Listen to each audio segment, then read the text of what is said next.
Bonjour à toutes et à tous, bienvenue, c'est Sens Public, on est ensemble pour 90 minutes comme tous les jours du lundi au jeudi à 18h et 22h sur Public Sénat. Et voici le sommaire de ce 10 juillet. Le Rassemblement national crie au scandale après la perquisition au siège du parti dans l'affaire des prêts suspects de particuliers pour leur défense. Les lepénistes rappellent leurs difficultés à obtenir une aide bancaire et réclament la création d'une banque de la démocratie. Tiens, c'est justement l'une des réformes que François Bayrou porte depuis des années. Faut-il changer notre système de financement des campagnes électorales? Quels sont les combats communs de François Bayrou et de Marine Le Pen? On en débat dans une minute. Et puis dans la seconde partie de notre émission, cette question: pourquoi la France et l'Europe continuent-elles d'acheter du gaz russe à Vladimir Poutine? Chaque euro qu'on met pour acheter du gaz russe ou de l'engrais azoté russe, c'est de l'argent français qui va directement financer la guerre de Russie. C'est donc un élément indispensable d'une réponse, d'une stratégie d'autonomie. L'Union européenne a décidé, il y a 3 semaines, de sortir de cette dépendance. Comment remplacer le gaz russe? Faut-il tout miser sur le nucléaire, comme le propose Bruno Retailleau? Vladimir Poutine pourrait-il mener cette guerre depuis bientôt 2 ans et demi sans l'argent de ses hydrocarbures? On en débat dans 3 quarts d'heure. Mais d'abord, une vieille promesse de François Bayrou ressortie du chapeau de Marine Le Pen, cette banque de la démocratie. On vous explique de quoi il s'agit dans ce contexte de perquisition au RN avec Clémentine Louis. Il est 8h50 hier matin quand des enquêteurs de la police judiciaire de Paris débarquent dans les locaux du Rassemblement national. Le parti aurait eu massivement recours à des prêts de particuliers pour financer ses dernières campagnes électorales. Si ce n'est pas illégal, ce mode de financement est néanmoins plafonné et le RN en aurait un peu trop abusé. Depuis plusieurs années, les banques françaises refusent d'accorder des prêts au Rassemblement national pour financer ces campagnes électorales. Par conséquent, nous avons été contraints de solliciter les Français qui prêtent aux élections au Rassemblement national par l'intermédiaire de conventions de prêt. Il y a quelques années, le Rassemblement national empruntait auprès de banques étrangères, notamment des banques russes. Mais ce n'est plus possible depuis l'adoption de la loi pour la confiance dans la vie politique, adoptée en 2017. Aujourd'hui, il n'y a donc plus aucune banque qui accorde des prêts au Rassemblement national. Pour remédier à ce problème de financement, la création d'une banque publique, dite Banque de la démocratie, avait failli voir le jour. Vous savez, nous, on nous a dit il y aura la banque de la démocratie. C'était Emmanuel Macron qui avait promis ça pour que les partis politiques puissent financer les campagnes. On l'attend toujours, presque 10 ans après. Les banques françaises, malheureusement, refusent de nous prêter. Et maintenant aussi les banques européennes. L'idée vient en réalité de François Bayrou dès 2014. À l'époque, le maire de Pau souhaitait lutter contre la dépendance des partis politiques au financement privé. Il proposait alors de créer une structure qui prêterait aux partis politiques lors de leur campagne. Mais le Conseil d'État avait fait part de ses doutes sur l'opportunité de créer une nouvelle structure bancaire. Pour autant, le débat n'a cessé de refaire surface. François Bayrou en faisait même une de ses priorités dans son discours de politique générale en janvier dernier. On se demande si notre système de financement politique est obsolète avec mes invités. René Dauzière, bonsoir. Bonsoir. Bienvenue. Vous êtes le président de l'Observatoire d'éthique publique. Laura Mottet, bonsoir et bienvenue. Bonsoir. Vous êtes journaliste police-justice au Monde et spécialiste de ces sujets politico-financiers. Evelyne Sirmarin, bonsoir et bienvenue. Vous êtes magistrate honoraire et vice-présidente de la Ligue des droits de l'homme. Et Tam Tranui, bonsoir Tam, éditorialiste politique. On va commencer évidemment par ce qui justifie qu'on repose la question de la Banque de la démocratie, c'est cette perquisition au siège du Rassemblement national. René Dauzière, est-ce qu'il y a une forme d'opacité entretenue par le RN autour de ces prêts de particuliers? Oui, alors pour bien comprendre quand même de quoi il s'agit, il faut le resituer dans son ensemble. L'ensemble, c'est le financement de la vie politique en France, qui est un financement public. Les entreprises privées, les collectivités locales n'ont plus le droit de financer la vie politique. Seuls les particuliers peuvent le faire, soit en accordant des prêts, soit en accordant des dons. Ouais. Voilà. Et les dons sont plafonnés, puisque pour une campagne électorale, c'est 9 200 € par foyer fiscal. Ouais. Et pour un parti politique, c'est 15 000 €. On redonnera ces infos en détail dans un instant. Mais il y a ce contexte général. Financement public. Oui. Qui dit financement public dit naturellement contrôle. Et sinon, c'est ce qui se passe aux États-Unis. C'est du financement entièrement privé. C'est la loi de la jungle. C'est ce qu'on a connu en France avant que le financement de la vie politique se mette en place. Donc, on est dans un financement public. Et c'est là où les choses ont un peu évolué. Peut-être que François Bayrou n'a pas, lui, évolué tout à fait au même rythme, parce que quand il dit qu'avec la Banque de la démocratie, qui est un mythe, un fantasme, quoi, ou un mot, on veut soustraire la vie politique du financement privé, je dirais c'est le cas, sauf pour justement les prêts des particuliers.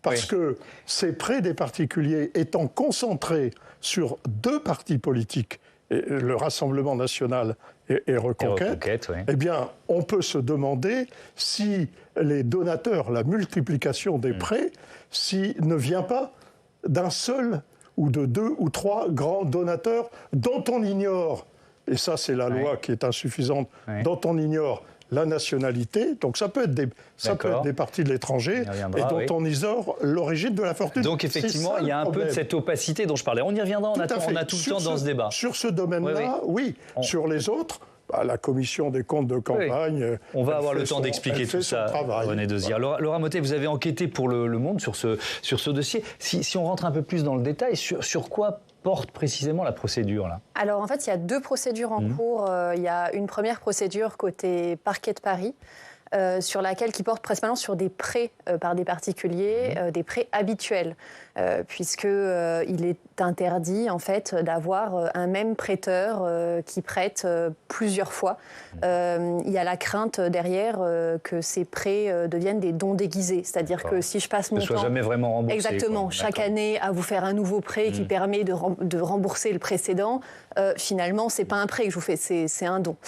Et puis il y a une seconde partie qui est une enquête côté parquet de Marseille, qui revient à ce que M. Desière disait. Donc, c'est-à-dire que le parquet de Marseille suspecte M. Stérin d'avoir le milliardaire qui investit notamment belge, en communication et en médias, en tout cas il le souhaite. Milliardaire d'ailleurs français exilé fiscal en Belgique. Et le parquet de Marseille pense qu'il a pu prêter des sommes à des candidats du RN entre 2020 et 2021, mais pas directement, ce qu'il aurait pu tout à fait faire, mais par l'intermédiaire de proxy. Donc en gros, il a prêté de l'argent à certaines personnes qui ont elles-mêmes prêté en leur nom.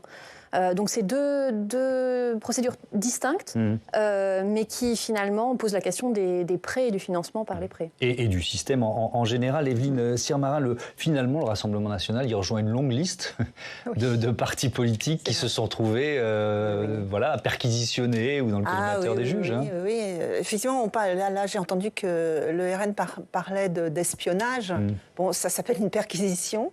C'est quand même ordonné par un juge d'instruction. Je crois que l'instruction a été ouverte en juillet 2024. Et c'est dans le cadre de cette instruction que, effectivement, le juge demande, notamment aux policiers financiers, de venir perquisitionner. Il y a deux juges d'instruction et ils viennent également. Alors, c'est une longue liste, vous avez raison, parce que je me souviens notamment en 96, vous aviez Madame Wisniewski, qui était à l'époque magistrat et qui avait perquisitionné le PCF dans l'affaire Gifco. Mais il y a eu, vous vous souvenez de l'affaire Urba pour le PS, l'affaire Lucher pour le PS avant. Il y a eu donc le PCF. Il y a eu évidemment Monsieur Chirac et les emplois fictifs de la mairie de Paris. Il y a eu LFI, puisqu'on se souvient tous en tête, la colère de Jean-Luc Mélenchon. C'est moi.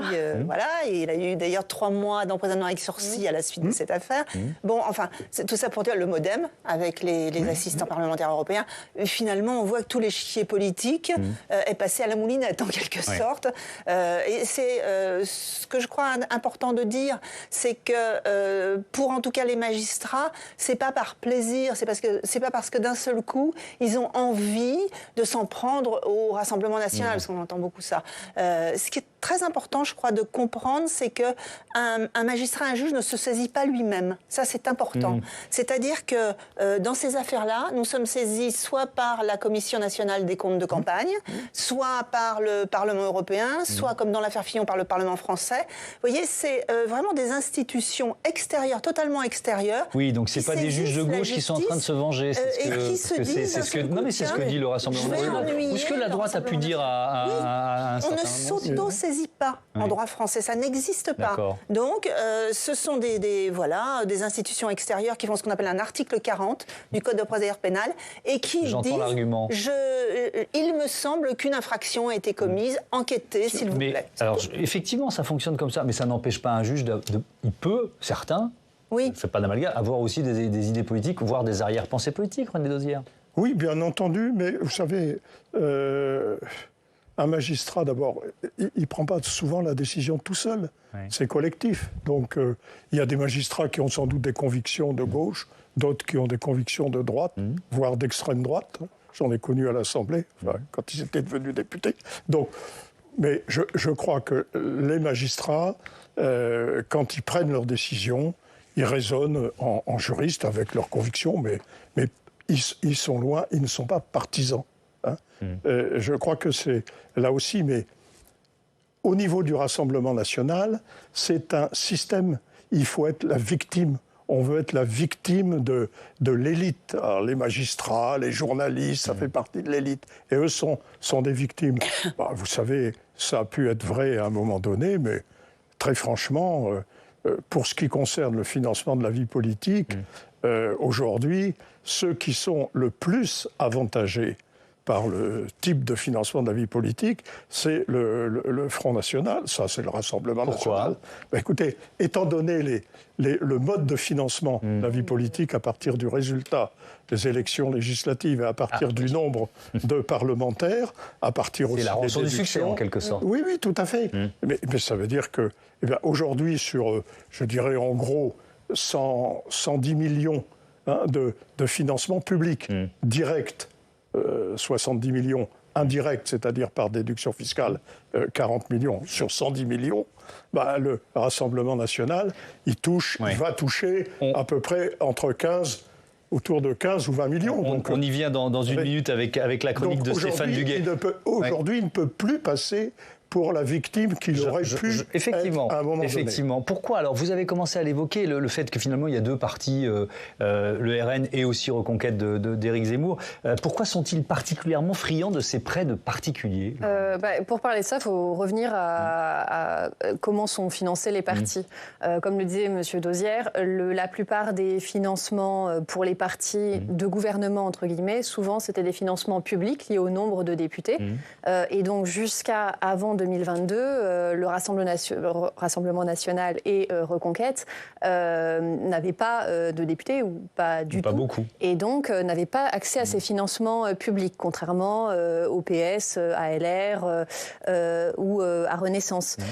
Les autres types de financements auxquels ils peuvent avoir accès, c'est les cotisations d'élus, donc pas que les députés, mais des élus. Le parti peut choisir de leur dire: tu passes à la caisse, tu me donnes un pourcentage de ce que tu gagnes. Ça, c'est plutôt une culture de parti de gauche. Donc la gauche, l'extrême gauche a tendance à faire ça. C'est pas trop une culture de parti du centre ou de la droite, voire de l'extrême droite. Et donc, quand on n'a pas accès à ça... Je vous interromps. Oui. Quand on parle de ces prêts-là, de particuliers... Parce qu'il y a un peu d'opacité, vous m'avez dit, est-ce qu'on sait de quelle somme, de quel montant on parle là, Oui, on a accès au montant, notamment, voyez, je vais vous reprendre... C'est quoi, c'est en millions d'euros, en dizaines de millions d'euros? Oui, c'est en dizaines de millions d'euros. Là, le passif actuel, donc les dettes du RN envers les prêteurs particuliers en 2023, c'était 20 millions d'euros. Le RN a indiqué qu'il commençait à rembourser, notamment grâce au financement en fait, public lié à ses députés. Ils ont une manne financière qui leur permet de rembourser ces prêts. Et pour donner une idée un peu concrète, en 2023, le RN avait emprunté... avait fait plus de 58 prêts à plus de 60 000 euros. C'est-à-dire qu'on ne compte pas les petits prêts. Là, on est 58 prêts à plus de 60 000 euros et 10 prêts à plus de 200 000 euros. Donc, on est sur des sommes extrêmement importantes et pour une raison simple. C'est-à-dire que si vous n'avez pas beaucoup d'argent, vous faites plutôt un don effectivement. Donc vous allez donner 7 500 € au parti, plus 4 600 par campagne. Si vous avez un peu plus d'argent, c'est là où vous faites un prêt. Bon, alors on a déjà donné pas mal des chiffres. Alors, Tam, vous voulez pas ça fait un moment que Tam fait des signes, elle ne regarde pas. Donc vas-y, allez-y. Non, mais ma question, c'était qu'est-ce que l'on suspecte principalement avec ces dons de particuliers? Est-ce qu'on soupçonne des ingérences étrangères? Est-ce qu'on soupçonne qu'il puisse y avoir des services rendus? Qu'est-ce qui est le plus problématique? Le problème, c'est là un trou dans la raquette, c'est qu'on ne peut pas le savoir. Parce que ces particuliers, on sait qu'ils ont beaucoup d'argent, parce qu'il y a des niveaux de prêts qui sont considérables. 60 000 ou 200 000, mais on ne sait pas où ils résident. D'accord. On ne sait pas quelle est leur nationalité, parce que la loi n'oblige pas, ne donne pas en tout cas les moyens à la Commission nationale des comptes de campagne de le vérifier, ce qu'elle réclame. D'accord. Pas très compliqué. Peut-être un mot là-dessus, Evelyne Comme ça, on répondrait à votre question. Il faut modifier la loi. C'est-à-dire que l'instruction est ouverte notamment pour escroquerie aggravée. C'est quand même une qualification grave. 7 ans d'emprisonnement encouru, 750 000 € d'amende. Et puis pour tous les problèmes de financement de campagne électorale, donc 2022 et 2023 les européennes. 2022, c'est législative présidentielle. Bon, voilà, ça c'est ouvert officiellement pour ça. Pour l'instant, personne n'est mis en examen, présomption d'innocence, etc. Alors, il y a pas mal de trous dans la raquette, mais vous êtes bien plus savant que moi. Mais ce que je voyais aussi, c'est que, bien sûr, le montant des prêts est limité. Donc ça, c'est la question de l'égalité entre les candidats. On ne peut pas se financer n'importe comment, on n'est pas aux États-Unis. Mais il y a aussi le problème on peut donner finalement au parti qu'on veut la somme, une somme certes limitée. Et ce que font beaucoup de partis, on l'avait vu dans l'affaire Jeanne Rival, l'affaire précédente où le Rassemblement national avait été condamné, Cour de cassation confirme en 2024. Qu'est-ce qui s'était passé? Ils avaient créé des micro-partis, parce que vous pouvez donner une somme limitée, certes, mais si vous donnez à 10 partis qui sont des micro-partis proches du parti principal, ça, c'est pas du tout interdit. Après, la loi, maintenant, c'était interdit. Je vais me faire tirer les oreilles par Stéphane Duguay, parce qu'il piaffe d'impatience juste là pour faire sa chronique, et vous avez dit déjà beaucoup de choses. Mais on va faire de la pédagogie, et donc on le rejoint tout de suite. Stéphane, vous pouvez venir. Je prépare mes oreilles pour qu'elles soient tirées. Donc dites-nous tout sur ce financement des partis politiques très encadré. Bon, beaucoup a été dit, mais Thomas, si on reprend depuis le début, le financement de ces partis politiques, il est encadré seulement depuis 1988. Cela fait donc 37 ans que les règles sont claires en matière de financement des partis politiques. D'autres dispositions ont été ajoutées en 1995, en 2010, 2013, 2017. Autant de lois pour améliorer la transparence de la vie politique. Et c'est important parce que le nombre de partis politique a explosé. Il y en avait 23 en 1990. En 2025, on en compte 652 d'après la Commission nationale des comptes de campagne et de financement politique. Effectivement, alors là, vous nous apprenez quelque chose. 652 partis répertoriés, c'est vertigineux. Et donc, cette commission des comptes de campagne, c'est elle qui suit scrupuleusement les financements des partis. Oui, parce que, vous l'avez déjà un peu évoqué, il y a deux modes de financement des partis politiques, un financement privé et un financement public. Le financement privé, d'abord, vous adhérez à un parti politique, vous donnez de l'argent au parti grâce à une cotisation. C'est la source principale de financement des gros partis politiques, sauf qu'il y a de moins en moins d'adhérents et que ces cotisations, elles ne sont pas si élevées. Le financement privé, c'est aussi les dons privés. Vous l'avez évoqué. Vous, Thomas, vous qui nous regardez chez vous, vous pouvez donner à un parti politique à hauteur de 7 500 € maximum par an. En revanche, une entreprise n'a pas le droit de le faire. Les prêts des particuliers sont aussi très encadrés parce qu'ils ne doivent pas être assimilés à des dons déguisés. Et effectivement, et c'est ce qu'on a dit, on est au cœur de ce soupçon qui vise le Rassemblement national. Et puis, il y a aussi donc ce financement public. Là aussi, on va rentrer dans le détail. Comment fonctionne-t-il ? Alors, le financement public, il a été en 2024 de 66,4 millions d'euros. Un financement qui se partage entre tous les partis selon deux critères. Dans un premier temps, leurs résultats aux élections législatives. Dans un second temps, leur nombre de députés. Alors, pour obtenir un morceau de ces un peu plus de 66 millions d'euros, un parti doit avoir présenté dans au moins 50 circonscriptions des candidats et il doit avoir obtenu au moins 1% des suffrages. pour les partis éligibles, une voix rapporte 1,61 €. Parmi ceux qui ont obtenu ce premier financement, ceux qui ont des députés à l'Assemblée nationale bénéficieront d'un autre financement en fonction du nombre de députés élus qui se rattachent au parti. Et cette aide, elle est versée chaque année en attendant la prochaine élection législative.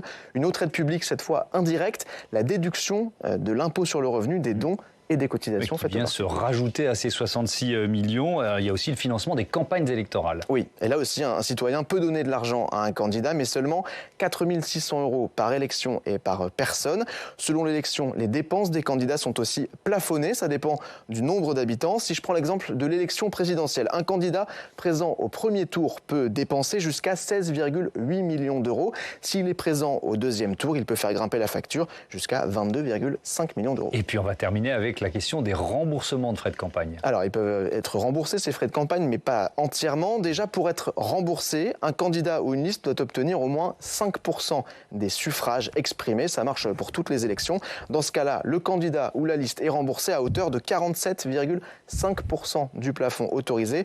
Mais il y a une condition qui est très importante, Thomas, que les comptes de campagne soient validés. Ça fait partie de la transparence de la vie politique. Merci beaucoup. Vous voyez, on a appris quand même beaucoup de choses grâce à vous. Merci Stéphane. Alors moi, je retiens quand même cette explosion du nombre de partis politiques, de micro-partis politiques.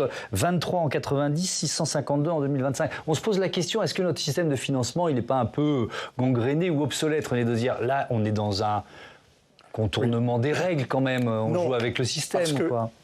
On ne sait pas ce que c'est qu'un parti politique. Il n'y a pas de définition d'un parti politique. Simplement, la Constitution dit un parti politique fonctionne librement. Au nom donc de cette liberté, on ne va pas voir ce que c'est. Alors, comme on donne maintenant un financement public, il a bien fallu s'interroger à qui on va le donner, etc. Et donc, on a permis aux partis politiques soit de se créer en association, soit de se créer d'une autre manière, enfin, ça importe, de pouvoir justement bénéficier. Aujourd'hui, un parti politique, c'est quoi? C'est une association, donc 3 personnes, mettons, 3 individus, qui se réunissent, qui décident de fonder ce qu'ils appellent un parti politique. Ils vont voir la Commission nationale des comptes de campagne, ils leur disent, voilà, on veut être un parti politique, on a un expert comptable, on s'engage à rendre nos comptes quand on les aura devant votre commission avant le 30 juin. Voilà. À partir de ce moment-là, la Commission nationale des comptes de campagne dit, voilà, c'est un parti politique. Et le statut de parti politique a ceci d'avantageux qu'il n'y a aucun contrôle d'aucune sorte. Aucun contrôle.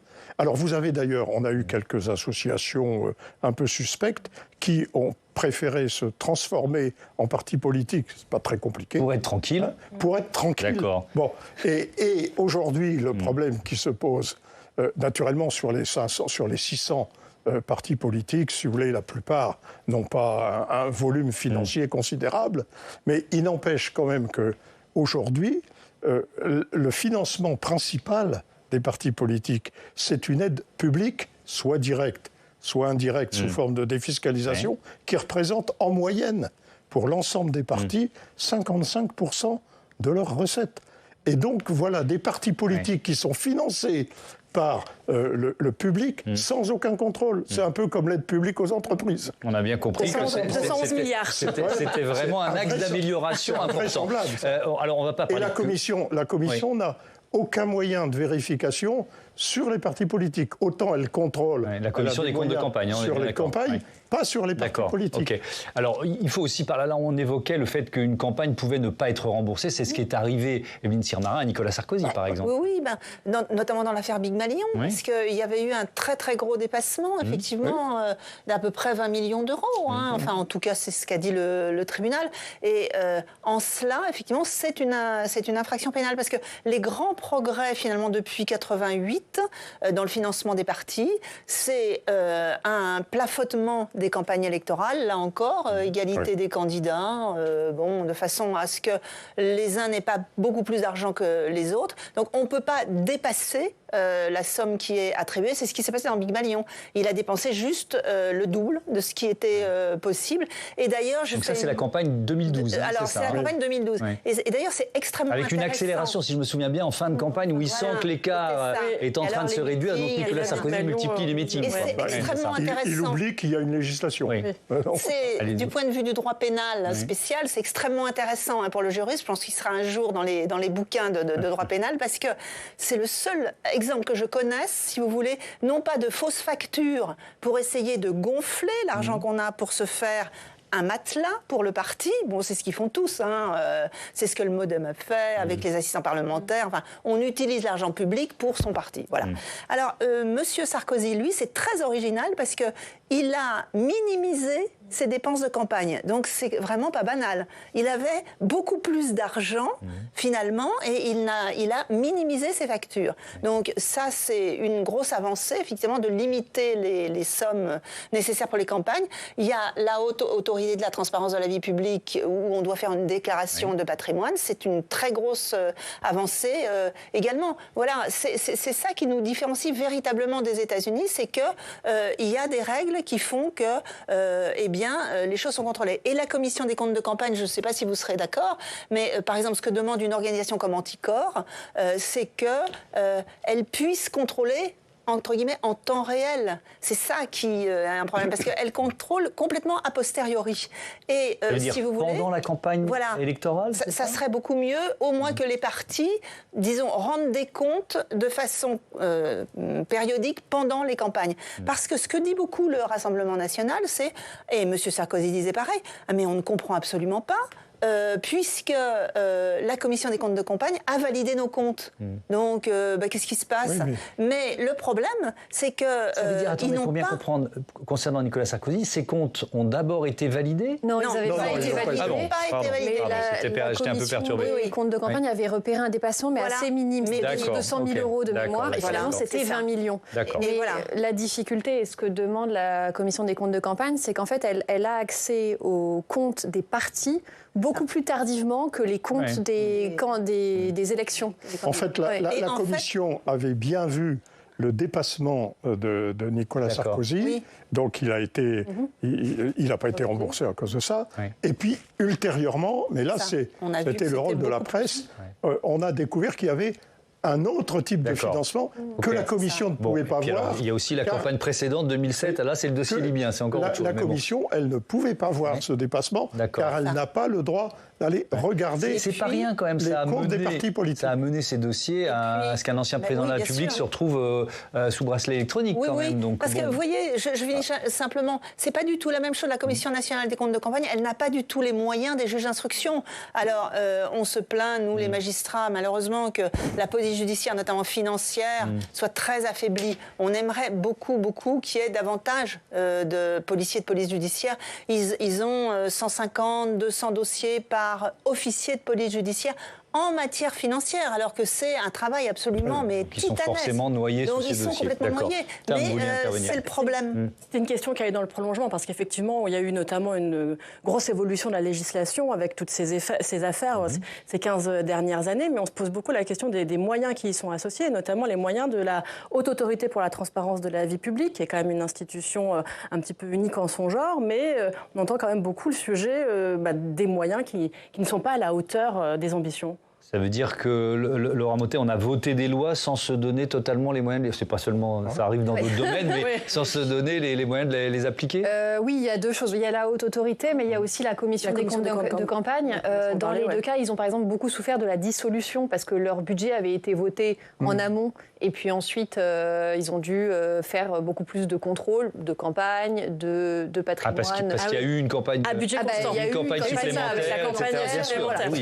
à budget constant, ils ont dû faire beaucoup plus. Après, par rapport aux lois, comme vous le disiez, il y a un vrai sujet qui est la question des moyens. C'est-à-dire qu'en fait, les lois, souvent, il y a un excellent livre d'Éric Philippot, L'argent de la politique, qui parle de l'historique des lois sur le financement de la vie publique et qui raconte comment les évolutions, finalement, adviennent après des scandales médiatiques et les politiques cherchent à trouver une réponse pour paraître vertueux et donc donnent une réponse très médiatique pour faire évoluer la législation. Mais derrière, est-ce qu'il y a une réelle volonté d'augmenter le contrôle? C'est une question qui se pose, d'autant plus si l'argent ne suit pas. Oui, effectivement. Mais c'est aussi un problème, quelquefois, de compétences. Là, pour la commission des comptes de campagne, c'est le fait qu'elle n'a pas de pouvoir d'investigation. Elle le réclame. Depuis chaque année, il y a un rapport d'activité, le dernier vient de sortir.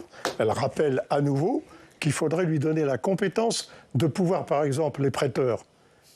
D'où vient l'argent des prêteurs? Oui, ça permettrait de lever les doutes. Est-ce qu'ils sont étrangers?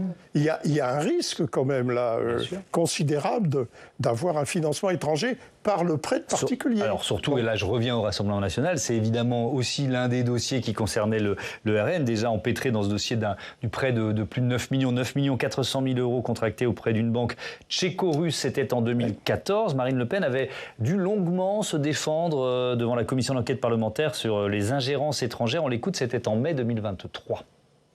Non, je n'ai pas fait le choix d'aller emprunter à une banque tchéco-russe plutôt que d'emprunter à une banque française. On ne m'a pas laissé le choix. On ne m'a pas laissé le choix. Et ceci est un scandale. Et merci de me permettre de le rappeler à nouveau. Il est scandaleux qu'un grand mouvement politique ne puisse trouver dans son propre pays, malgré l'article 4 de la Constitution, aucune structure financière pour lui accorder un crédit bancaire. Et finalement, et on va ouvrir un chapitre un peu plus politique, Marine Le Pen, elle rejoint François Bayrou dans ce combat, on va dire, c'est un combat commun, puisque le Premier ministre, par exemple, on aurait pu choisir plein de déclarations de François Bayrou dans sa carrière politique, mais là, on a choisi l'une des dernières, puisque c'est lors de sa déclaration, de son discours de politique générale, on est en janvier dernier. Je souhaite qu'il puisse se financer sans avoir besoin de passer par des stratégies de contournement. C'est pourquoi je souhaite la création d'une banque de la démocratie pour que le financement des partis politiques et des campagnes ne dépende plus de choix de banques privées, mais puisse éventuellement et en recours être le fait d'organismes publics placés sous le contrôle du Parlement. Tam, je me tourne vers vous, puisque Marine Le Pen et François Bayrou ont effectivement plusieurs combats communs. Et oui, et notamment parce qu'ils ont tous les deux eu les mêmes galères d'oseille. François Bayrou a raconté, je le cite, les rendez-vous humiliants avec les banques quand ils sollicitaient des prêts pour le MoDem. Et on est ressorti avec une conviction, il est insupportable qu'une banque privée ait droit de vie ou de mort sur un parti politique. Même lamentation du côté du Rassemblement national qui s'est vu répondre régulièrement par les banques qu'elles ne prêtent pas aux partis en vertu du principe de neutralité. Et du coup, les deux refoulés bancaires défendent donc assez logiquement le même principe de banque publique pour la vie politique. Et d'ailleurs, quand François Bayrou défend ce principe de la banque de la démocratie, il prend l'exemple du Rassemblement national. Et oui, il a dit « C'est scandaleux qu'aucune banque ne veuille prêter à Marine Le Pen. J'ai combattu les Le Pen toute ma vie, mais c'est scandaleux. » Voilà les propos qu'il tenait en 2018 pour défendre le principe de la banque de la démocratie. Voilà, il parlait de ses adversaires politiques. C'est vrai que s'il n'avait pas lui-même, ça aurait donné « C'est scandaleux qu'aucune banque ne veuille prêter à François Bayrou. J'ai combattu François Bayrou. » Ça marchait moins bien. Non, ça marchait moins bien. François Bayrou a aussi été à l'initiative d'une autre banque, celle des parrainages en 2022. Rappelez-vous, il y avait peut-être un peu de dramatisation, mais pour Marine Le Pen, cette course au parrainage avait tourné au chemin de croix. Et dans ce contexte, François Bayrou avait fait office de sauveur. Il avait mis en place une plateforme en ligne rassemblant les signatures d'élus qui acceptaient de parrainer tous les candidats accrédités d'au moins 10% dans les intentions de vote. Et à qui a-t-il accordé son parrainage ? À Marine Le Pen. Effectivement, ça ne s'arrête pas là, parce que le MoDem et le Rassemblement national ont un autre point commun. Oui, celui des affaires des assistants parlementaires européens. Tous deux ont fait face à la justice pour détournement de fonds publics pour avoir rémunéré par des fonds européens des assistants parlementaires accusés de travailler en réalité pour le parti. François Bayrou a été relaxé en première instance, mais son parti a été lourdement condamné et le parquet a fait appel. Le Premier ministre a jugé l'accusation injuste le concernant. Il a considéré très dérangeant le principe de l'exécution provisoire de la peine et du coup, eh bien, il a aussi compati lorsqu'il a appris la condamnation de Marine Le Pen et son inéligibilité avec exécution provisoire, donc immédiate. Rappelez-vous, il s'était alors dit troublé par l'énoncé du jugement, ce qui a suscité l'émoi dans son camp et au-delà. En tout cas, ce passif interroge, alors que le Rassemblement national a le pouvoir de faire sauter le Premier ministre s'il se décide à voter la censure.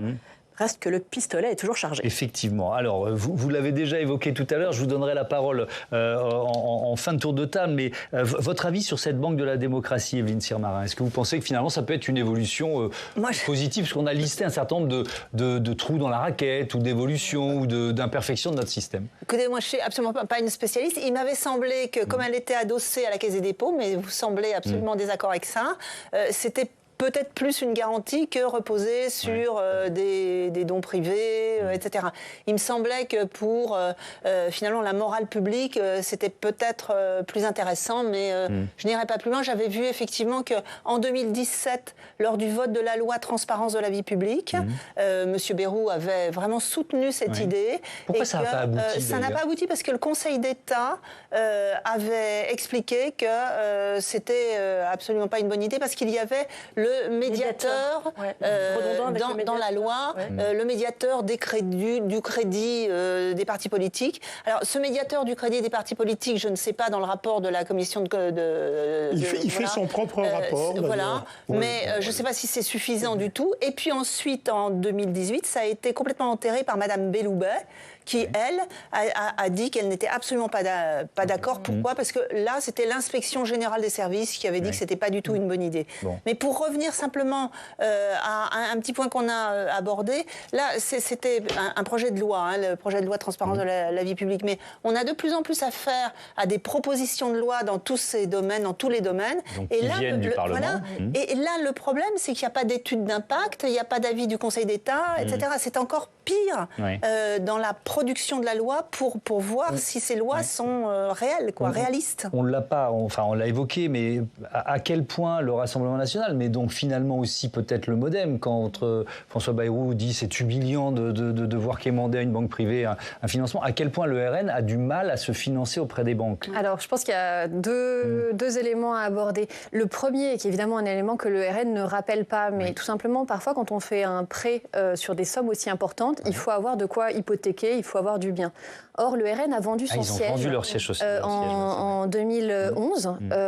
Et après, depuis Lou, ils ont dû également licencier. Ils ont eu énormément de dettes et de problèmes financiers. Et donc, indépendamment de l'étiquette RN, le fait d'être un parti qui va mal financièrement et qui n'a pas d'immeuble à hypothéquer, de siège à hypothéquer, fait que les banques n'étaient pas très enthousiastes. Ça, c'est un point qu'ils ne mettent pas en avant, mais qui est important. L'autre point... C'était déjà vrai, époque Jean-Marie Le Pen, quand il y avait le siège à Saint-Cloud, quand même. Oui, alors après, l'autre point, effectivement, il y a la question de l'image que les banques veulent donner ou pas, et il y a effectivement cet aspect-là. Mais cet aspect-là, il le dit suffisamment. Je pensais que c'était important de rappeler le fait qu'un prêt, ça se garantit. Oui, effectivement. Comme pour tout le monde. Voilà, exactement. Non, c'est ça, il n'y a pas de passe-droit. L'autre point, c'est qu'en fait, ils ont quand même réussi à trouver d'autres prêts bancaires. Vous parliez du prêt tchéco-russe de 2014, mais en fait, ils avaient trouvé un prêt hongrois en 2022. Et ça reste tout à fait autorisé, puisque les banques européennes restent autorisées. Donc, ils arrivent quand même à trouver... Bon. Oui. Ah non, allez-y. Et le dernier point, c'est la question du score. C'est-à-dire que pour être remboursé, il faut faire un certain score, il faut dépasser les 5%. Je sais ça pas. Va, du coup. Là, ça va. Du coup, maintenant, vous parlez de l'avant du financement dans le passé pour le RN, la question a pu se poser. Et c'est vrai que s'il y a une banque de la démocratie, on peut peut-être se poser la question de qui financerait, à quel seuil. Est-ce qu'on se base sur les sondages? Mais du coup, Emmanuel Macron, qui n'avait fait aucune élection avant, est-ce qu'il aurait eu accès à ces prêts de la Banque de la démocratie ou pas? C'est vraiment... le diable se cache dans les détails. Donc c'est vrai qu'il y a une idée qui est poussée politiquement par François Bayrou de la Banque de la démocratie, mais la question c'est concrètement qui aurait accès à ces prêts? Alors vous disiez tout à l'heure, mais vous l'avez dit en 10 secondes, René Dosière, que c'était pas une bonne idée. Pourquoi vous pensez écoutez, parce que d'ailleurs quand on entend François Bayrou en parler, il parle de quoi? Il parle en fait du financement de la vie politique, c'est-à-dire de permettre aux partis politiques de ne pas être dépendants soit d'intérêts privés, soit...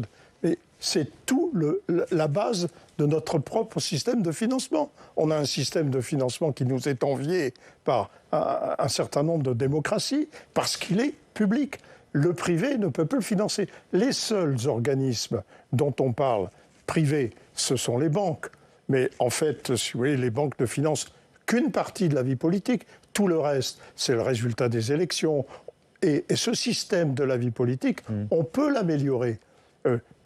Moi, avec l'Observatoire de l'éthique publique, on a fait des propositions d'amélioration pour davantage d'égalité, pour que les partis soient mieux financés sur le plan public. Mais en fait, ce qu'il faut, c'est améliorer notre système, et on a tous les éléments pour savoir comment on peut l'améliorer. C'est ça la banque de la démocratie. Sinon, c'est un mot. Mais alors attendez, c'est un mot. Ça veut dire que c'est pas parce qu'il y a des dérives ou des dérapages, ou finalement des affaires avec condamnation au bout de l'action judiciaire, que le système lui-même est défaillant ? Non, le système... Parce qu'on pourrait dire, le système est défaillant, donc il incite les partis politiques à déraper. Vous voyez ce que je veux dire ? Non, le système... ce qui se passe, c'est que le système est nouveau, et comme tout argent public qui doit être contrôlé, il faut avoir les moyens, les compétences de contrôler. Quand, si vous voulez, on vous dit « on finance un parti politique » et personne n'a le droit de le contrôler, ça pose quand même un problème. Le problème, c'est de dire comment on va pouvoir contrôler le parti politique sans pour autant à porter atteinte à sa liberté de fonctionnement. Mais c'est ça la question. Quand on voit que la commission des comptes de campagne vous dit « je ne sais pas quelle est la nationalité des prêteurs particuliers », il suffit de lui donner les moyens de savoir quelle est la nationalité. Elle peut les demander, mais elle ne peut pas le confirmer. C'est qu'elle demande à avoir accès au FICOBA, le fichier des comptes bancaires, de façon à vérifier... mais notre système, il faut le rendre plus performant. On a compris. Plus transparent, plus performant, des moyens pour contrôler, parce qu'effectivement, le contre-exemple, c'est sans doute le système américain. On a regardé l'argent dépensé par les candidats français en 2022 et américains en 2024. Donc on va regarder la campagne française d'abord. Résultat du premier tour, donc les 4 premiers, Emmanuel Macron, il fait plus de 27%, il a dépensé plus de 16 500 000 euros. Marine Le Pen, avec 23%, 10 600 000 euros. Jean-Luc Mélenchon, presque 22%, 13 500 000, donc 3 millions de plus que Marine Le Pen. Et puis Éric Zemmour, qui fera 7%, 10 800 000 euros. Et alors, moi, je sais pas, j'avais pas en tête le rapport, mais quand on regarde la campagne présidentielle américaine de l'an dernier, voilà les chiffres, c'est plus d'1 milliard de dollars pour Donald Trump et c'est plus de 1,6 milliard de dollars pour Kamala Harris, comme quoi l'argent ne suffit pas à gagner une campagne électorale aux États-Unis. Mais quand même, Évelyne Tirmarin, on a pas mal critiqué notre système, mais finalement, on peut se dire qu'il n'est pas si mal. Est-ce qu'on peut conclure en disant qu'il est évidemment amendable, améliorable, perfectible, mais on peut trouver qu'on a un bon système. Je crois qu'il faut des contre-pouvoirs, c'est-à-dire que, évidemment, à partir du moment où il y a une création du parquet national financier, qu'il y a des juges d'instruction financiers, et qu'il y a effectivement des signalements par la voie de ce fameux article 40 de différentes institutions, le système peut fonctionner. Mais est-ce que pardon de vous interrompre, est-ce que les enquêtes à répétition et les condamnations à répétition, ça nourrit pas une sorte de suspicion des Français pour leurs élus? J'allais le dire. Bon, on se rejoint alors. C'est-à-dire que le problème, je regardais, il y a une magnifique enquête tous les ans qui s'appelle Fracture française du Cevipop, c'est très très intéressant sur plein de sujets de la société française. Et quand on interroge les Français sur les questions de corruption, ils ont tort, mais ils pensent qu'à peu près 64% des hommes politiques et femmes politiques sont corrompus. Ce qui est terrible, parce que c'est absolument faux. Il y a plein de maires totalement honnêtes, etc., très dévoués. Mais vous voyez, le résultat de tout ça, c'est aussi que les Français ont l'impression que les politiques sont corrompus. Et quand on interroge les Français, il y a eu 3 sondages à l'issue de l'affaire du Rassemblement national assistant parlementaire. On a demandé aux gens, puisque Marine Le Pen dit complot, j'ai été condamnée à tort, etc. Incompréhension administrative. D'ailleurs, elle a redit ça hier, c'est toujours intéressant. C'est une incompréhension administrative. Non, c'est un délit pénal si c'est constitué. Eh bien, les Français vous disent, à l'issue du procès Rassemblement national assistant parlementaire, oui, pour 2/3 d'entre eux, ils estiment que ça a été normal, cette condamnation, que la justice a été juste. On verra ce que dira la Cour d'appel, mais vous voyez, alors, le fait de parler beaucoup des affaires financières, en même temps, ça donne conscience que la justice fonctionne, mais ça donne une impression aussi de corruption. Qui évidemment est un effet loupe qui est dommage. Merci beaucoup, merci d'avoir participé à ce débat. Vous aviez, je le sais, encore plein de choses à raconter, mais voilà, les 3 quarts d'heure sont passés. Je vous dis à bientôt sur sur Public Sénat. Laura Mottet, je rappelle que vous êtes journaliste au Monde. On lit vos enquêtes évidemment dans le quotidien du soir. Merci et à très bientôt.